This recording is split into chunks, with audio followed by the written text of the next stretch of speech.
Have you ever sit down and try to create something and you look at all the things you've already created, you try to tweak some ideas that you have, you try to, look at things from a different perspective, you're monitoring analytics, and you're just not getting the growth that you want or that you've planned to have at this point. Some of you are 3 years in, some of you are 4 months in or 5 months in like me, and you feel this weight as if what you're doing doesn't necessarily matter. I got news for you. Number one, that's just real life. It's a part of the journey. At least that's what I've seen. And number two, sometimes it's not about your process. Sometimes it's not about the videos that you're making. Sometimes it's about shifting your perspective on the goals that you have. But then also sometimes it is about reestablishing your goals and reestablishing the ways that you create what you create. But in this video, I'm going to show you 3 things that I focus on whenever I get to those moments where I feel like what I'm doing just ain't worth it. In these moments, I think it's good to acknowledge your frustration, because some people get to these moments and they say, oh, it's just a phase that's going to go away magically and eventually I'll get the views, right? But in actuality, there are things that you have to do in order to continue to build toward whatever the goal is that you want. And at this point, I'm not even talking about video creation. I'm talking about life in general, right? Things are not just going to fix themselves. You have to take conscious steps to make things better. Now, for me, I hit this point, every now and then, and it's usually whenever I go back to looking at analytics, right? I'm not getting the views that I want. I'm not getting the engagement that I expected. Some of my videos are flopping. And especially when you're starting out, you see that a lot. So here are the 3 things that I focus on to kind of help me to deal with the creator's journey. Whenever we get to this moment where our content isn't performing, we start second guessing like some of the reasons why we started creating videos in the first place. And I think it's all natural, and that's what's gonna happen eventually when you maybe have trouble getting people to view your videos.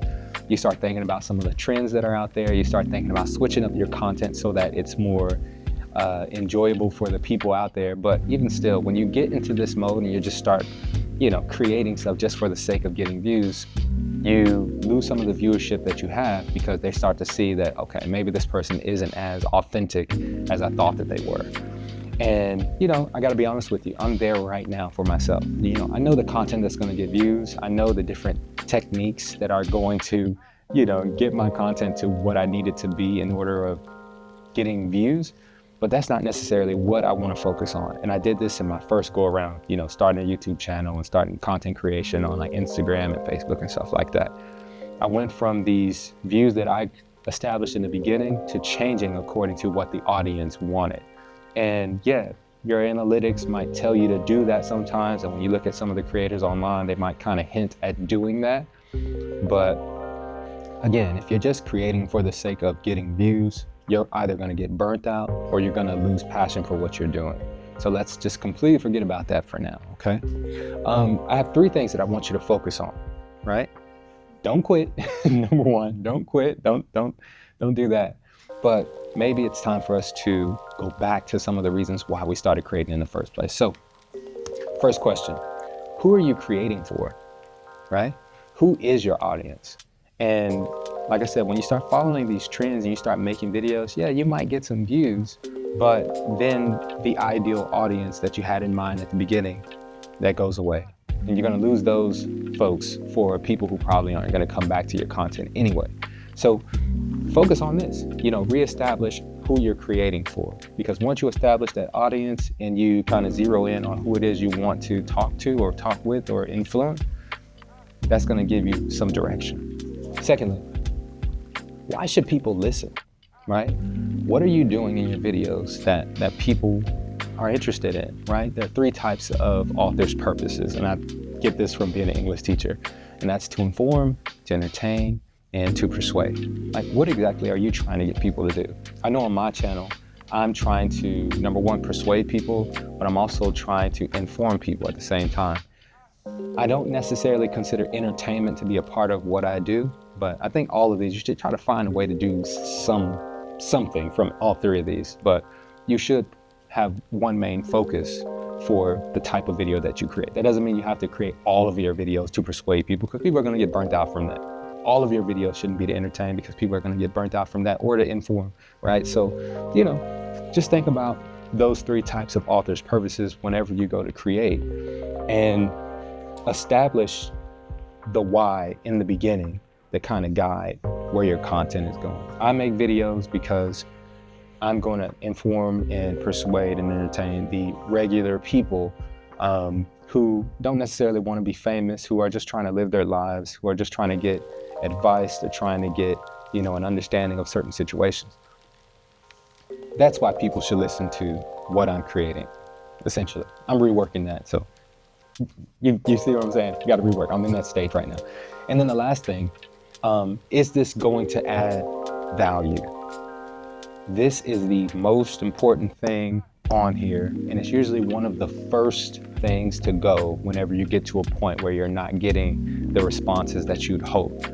We stop thinking about the content creating value for our viewers, right? So for me, I may have seen, a trending video and copy that complete idea because I saw that it got views, right? But in doing that, you lose the value that you're trying to add to your audience, right? So not everybody in your audience is going to find value in the videos that you create if you're stealing ideas from other people just to get views, right? If you're doing dance videos just because, people are going to look at it, or you're doing little challenges just because people are going to look at it. Yeah, that might be fun, and it might get you a couple of views for that video, but it's going to eventually cause you to turn into a machine that has to keep cranking out these same kind of videos. So be careful, basically, right? The videos that I create, I want my value to be in establishing how to create, how to continue in the creative process as a new creator right now. As you can see, that's going to change eventually when I kind of get out of this sort of new creator focus, but also trying to establish a connection with God and trying to allow God to speak through the content that I create, and his purpose coming through mine, and then eventually pushing more people into Christ and helping them form relationships. That's something that I want to focus on. That's the type of value that I want to add, you dig? But, if you're not a Christian, or if you don't, follow that, kind of thing, establish value for your viewers, right? There's no better way to add value than to serve, right? I think there's no greater purpose on earth than to serve the people around you. So how can you serve your viewers? How can you give them something that's going to help their lives, whether that's inspiration, encouragement, or just giving them information that